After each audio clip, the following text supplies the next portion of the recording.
Welcome to the New School of Marketing podcast, the place for smart, simple strategies that will amplify your business results. Sharing practical tips, insider knowledge, and actionable advice because marketing is something that every business owner can do. Now, let's get started. Introducing your host, Bianca McKenzie, mum, lover of snow sports, camping, horse riding, and in-demand launch strategist and Facebook advertising knowledge bank. Hey there, welcome to the New School of Marketing podcast, or if you're tuning in again, welcome back. So grateful to have you. Before we dive in, I would love to pay my respect and acknowledgement to the Palawa people of Lutarita, who are the traditional owners of the land on which my business operates, and I pay my respect to their elders past, present, and emerging. Again, thank you so much for tuning in. I hope you're having a great start to the week. We're actually counting down the days until Grandma visits. Since we've moved to Tasmania, obviously, we're not in the same state. So, yeah, the kids are really excited and looking forward to some family time, which is really nice because the weather is better and it'll be nice to see her. Okay, I am guessing that this is going to be one of the least listened episodes, based on the topic. I've been in this business for over 9 years and most people still don't like numbers. So I thought, do I put it in the topic? Yes or no? And, once upon a time, I didn't really like numbers either. Or rather, I thought I wasn't good with numbers. And complex maths, it gives me the shivers. Really, it's not my thing. But using numbers to inform me or to tell me a story, that is totally my thing. So when I say that business, funnels, and ads are all maths, I mean the storytelling type, not the complex stuff. That's not my thing. So I'm not asking you to do complex maths, or if you want to do that, then I'm not your girl. Honestly, it's not my thing. But I do like to look at data and decipher what it's telling me. So when you start marketing your business, you'll get certain responses.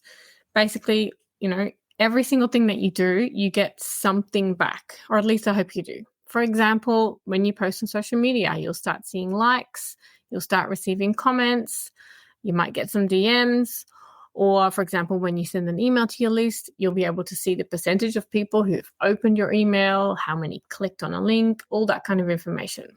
And it's this kind of data that you want to pay attention to. So how can you use your data to make better marketing decisions? Well, firstly, you need to pay attention to your data. And of course, you need to know which data to actually look at. So let's dive in a little bit further. Let's look at your audience and what kind of information you'd want to be looking at in terms of your audience. And keep in mind that you might not get all of this data from your existing systems, and you might have to either survey your clients or do some more research.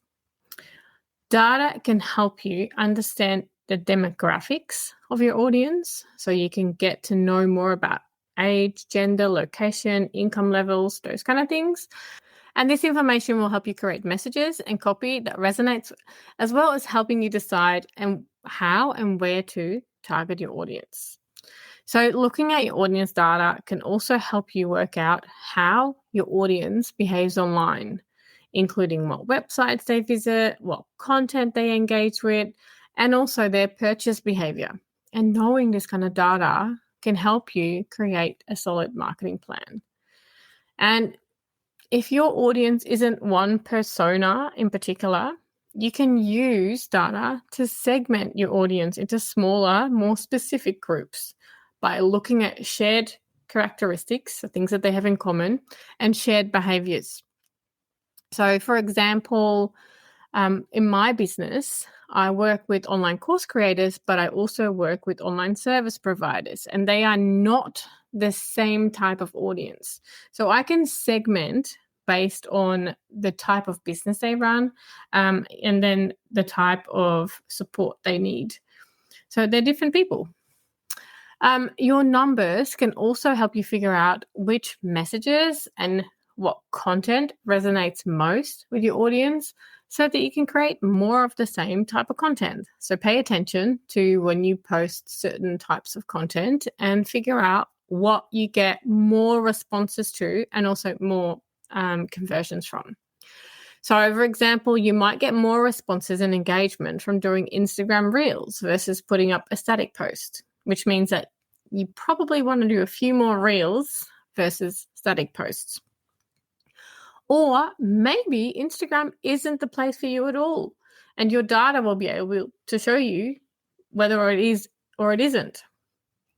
And you can use your stats to inform you where you should focus your time and your effort. Use your data to work out which marketing channels are the most effective in reaching your audience, but also compare it to where your sales conversions are coming from.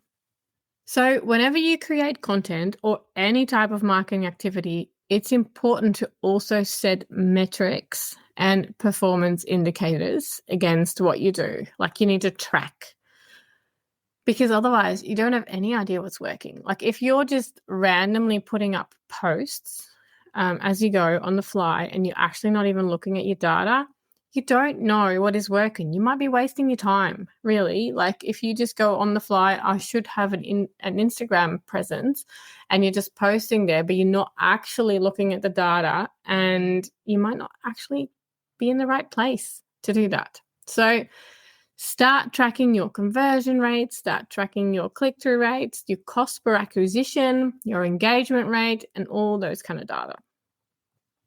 And then once you have some solid data in your spreadsheet, and I'm assuming that you're using a spreadsheet, you can use like another way to gather your data. So once you've got some solid data, you can start using your past data to somewhat predict your future. And I know there's disclaimers, past performance does not indicate all that kind of thing, but your past data will help you make some predictions. As long as you keep attracting similar customers, you'll be able to use predictive analysis to work out what to do next. Okay, I know that some small businesses or solopreneurs don't really have a marketing budget, but using data can actually help you set a budget as well as working out where to spend it. So you can look at what's working and then invest more time or money in that particular marketing channel or activity. So it's really important to know your numbers. Knowing your numbers tell you what is and isn't working so that you can make changes. And without this data, you'll literally be guessing or be in the blind, or you might just be worrying about where your next client is going to come from because you're actually not sure which of your marketing activities is doing a good job. Which one is working? Maybe social media is not even the place for you to hang out. Maybe you're wasting your time completely. But you need to know the numbers. Start looking at your numbers and ask yourself, what is it telling me? And obviously you need like at least 3 to 6 months of data of something. Like, 10 days is not really going to cut it. At least a month, I would say, but you have to be doing things very consistently. Like if you were posting every single day on Instagram, or potentially going live or doing reels every single day for 30 days, then you have some data. But if you're not doing it consistently and frequently, you might need to let it run a little bit longer. So look at it and ask yourself, what is it telling me? Data is the foundation of effective marketing decisions.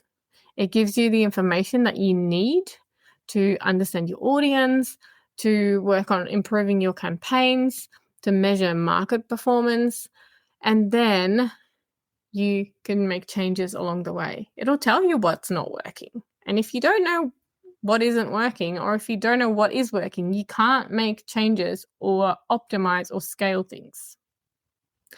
And if you're still not sure about numbers, think of it as storytelling. The numbers tell the story of what's happening in your business and where things are going well and where you can make improvements.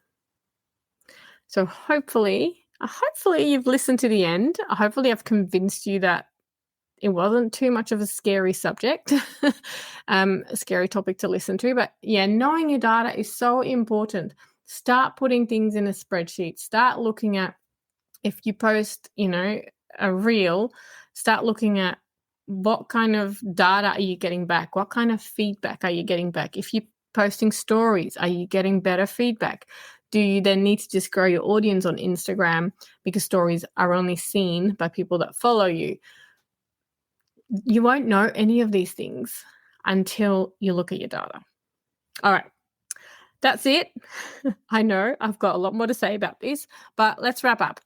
I really want to say thank you for joining me on this episode, and I hope it was helpful, even though it was a little bit scary, looking into the numbers. But I love this kind of stuff, and the numbers will help you improve. It will help you scale your business or grow your business, because if you don't know what to change, if you don't know what's working and what isn't, like the same thing is going to happen, right? I love this kind of stuff. I can't wait to share more marketing tips with you next week. And don't forget, if you're ready to take your business to the next level with Facebook and Instagram advertising, make sure that you visit newschoolofmarketing.com to download practical free resources, plus subscribe to the podcast so that you don't miss any episodes. I can't wait to go on this journey with you. Until next time, take care, and don't forget, market your business every day.